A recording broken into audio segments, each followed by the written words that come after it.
Coucou toi! On se retrouve aujourd'hui pour une vidéo dans laquelle je vais vous inviter à vous détendre puisque je vais vous présenter aujourd'hui mon rituel bien-être. Donc je parle dans cette vidéo de rituel et non pas de routine parce que vous allez le voir, ce ne sont pas des choses que je fais forcément tous les jours. Certaines choses oui, d'autres non. Donc je préférais plutôt parler de rituel plutôt que de routine. Ce sont vraiment des choses que je vais venir faire quand j'en ressens le besoin et je me force pas à le faire tous les jours dans le cadre d'une routine si j'en ai pas envie. Le but c'est de se faire du bien et non pas que ce soit une contrainte. Et du coup, première chose que je fais pour mon bien-être, je vais pas vous mentir, je le fais pas depuis longtemps, ça fait 2 semaines là, j'entame ma 3e semaine où je pratique ce rituel là tous les matins.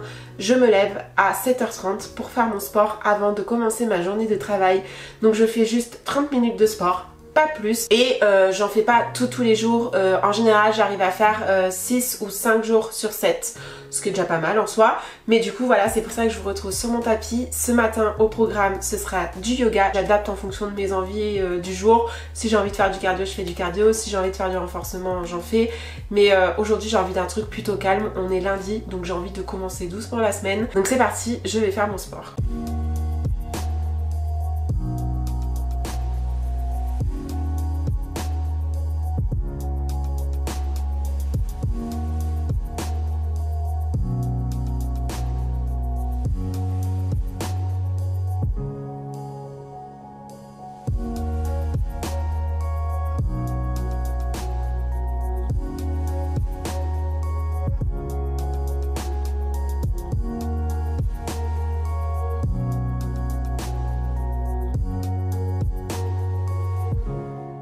Maintenant que j'ai fait mon sport, j'ai pris ma douche, je me suis préparée, la journée de travail peut commencer, mais avant d'ouvrir mon ordinateur et de commencer à travailler, je prends le temps, 5 minutes, pour faire 2 gestes bien-être. Le premier, c'est diffuser des huiles essentielles tout autour de mon espace de travail. Surtout les jours où je sens que je suis un peu plus stressée que d'habitude. J'utilise généralement des huiles essentielles qui ont des propriétés apaisantes. On peut aussi utiliser des huiles essentielles qui ont des propriétés énergisantes, des propriétés pour la concentration. Ça, c'est le choix de chacun en fonction de ses besoins. Moi, j'ai besoin d'être un petit peu apaisée, donc je prends des huiles essentielles qui apaisent, comme par exemple en ce moment, c'est l'orange douce, mais aussi la lavande. Je porte aussi ce petit accessoire là qui est top pour avoir les bienfaits des huiles essentielles à portée de main. C'est en fait un petit collier avec un pendentif en forme de cœur et le pendentif en fait s'ouvre et à l'intérieur on peut glisser une petite pierre sur laquelle on met des huiles essentielles. C'est une petite pierre qui diffuse en fait du parfum ou des huiles essentielles et du coup ça permet de ressentir les bienfaits des huiles essentielles directement sur soi. C'est ma soeur qui m'a offert ça pour Noël et je trouve que c'est vraiment une trop bonne idée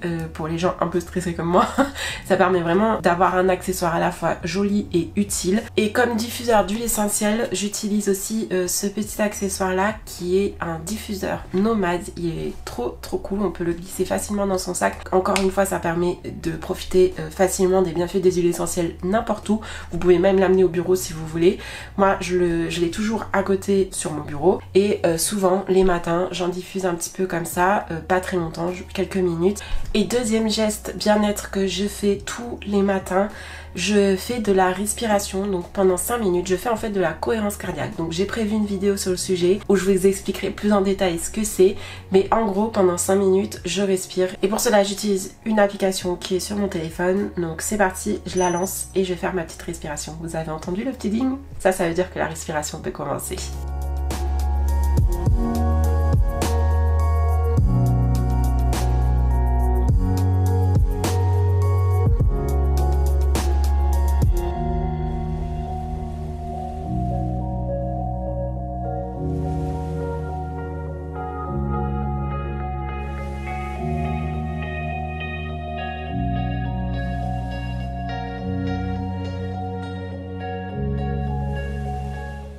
Et après une bonne journée de travail, un de mes rituels bien-être, c'est aussi de prendre ma douche. Donc même si je me suis douchée le matin, c'est vrai que la douche du soir, pour moi, elle est importante. J'ai du mal à ne pas me doucher le soir parce que c'est vraiment ça qui va venir couper ma journée de travail avec la soirée qui commence. Et c'est à partir du moment où je prends ma douche que je commence vraiment à me détendre. Donc c'est pour ça que ça fait vraiment partie de mon rituel bien-être. Autre chose que j'aime bien faire quand j'ai le temps, c'est de m'appliquer de la crème pour le corps. Je trouve que c'est vraiment un moment apaisant quand on a le temps de le faire. Prendre le temps de se masser bien comme il faut, je trouve que ça fait un bien fou. Et c'est important aussi pour l'estime de soi, de prendre le temps de s'occuper de son corps comme ça. C'est vraiment un moment que l'on prend pour soi. Et je trouve qu'il n'y a rien de mieux que de sentir son corps hydraté de haut en bas. Vient ensuite le moment de la méditation. Donc moi je pratique la méditation le soir. C'est vrai qu'on pense souvent que la méditation doit se pratiquer le matin, mais non en fait. Elle peut se pratiquer à n'importe quel moment de la journée. Et moi, mon moment idéal, c'est le soir, juste après une bonne journée de travail dans les pattes et surtout après ma douche. Comme je vous l'ai dit, avec la douche, j'entame déjà ce processus de détente et du coup de faire la méditation après ma douche, ça va venir prolonger ce processus de détente et du coup c'est beaucoup plus efficace pour moi. Je la pratique aussi allongée, ça c'est pareil. On pense qu'il faut pratiquer la méditation assise, mais moi je suis beaucoup plus à l'aise allongée et ça me permet de me détendre encore plus en profondeur. Donc voilà, sous un petit plaid pour pas avoir trop froid et c'est parti, la détente peut commencer.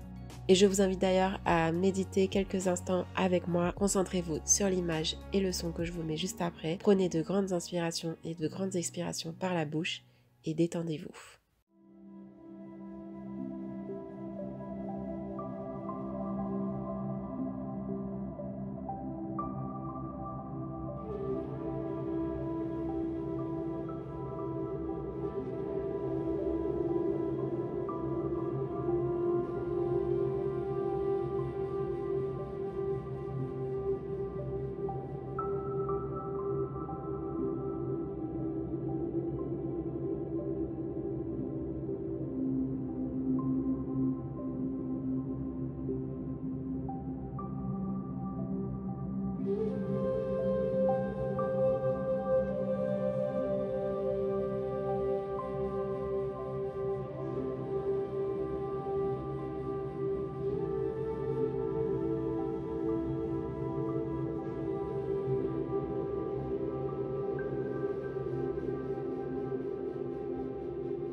Une fois ma méditation terminée, je prends le temps de me relever tranquillement. Je prends quelques minutes pour rester au calme, rester dans cet apaisement-là avant de retourner à mes occupations.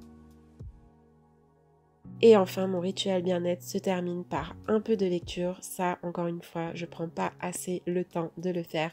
Et pourtant, ça a vraiment un effet apaisant. La lecture permet vraiment de se concentrer sur quelque chose, sur le moment présent et d'oublier toutes ces pensées négatives et tous ces problèmes, je trouve. En tout cas, pour moi, ça fonctionne comme ça. Je vois une vraie différence. Les soirs où je lis, je me sens beaucoup plus apaisée juste avant d'aller me coucher. Et je m'endors aussi beaucoup plus apaisée. Pourtant, j'ai pas forcément des problèmes pour m'endormir. Mais je sens que le sommeil vient beaucoup plus vite quand je lis que quand je ne lis pas. Donc voilà, quand j'ai le temps vraiment, j'essaie de prendre une demi-heure, 1 heure pour lire. Parce qu'au-delà du fait de s'apaiser, on s'instruit aussi, on nourrit notre cerveau. Et ça fait du bien aussi. Donc voilà, c'est ici que mon rituel bien-être s'achève. Encore une fois, ce ne sont pas des choses que je fais tous les jours, tout le temps, mais juste quand j'en ressens le besoin. J'espère que ça aura pu vous donner des idées pour vous aussi vous apaiser et vous déstresser quand vous en avez besoin. J'espère aussi que cette vidéo aura été apaisante pour vous sur le moment où vous la regardez. N'hésitez d'ailleurs pas à partager en vidéo ce que vous faites pour vous déstresser, pour vous apaiser et tout simplement pour votre bien-être. Et puis quant à moi, je vous retrouve très vite dans une prochaine vidéo. Mouah.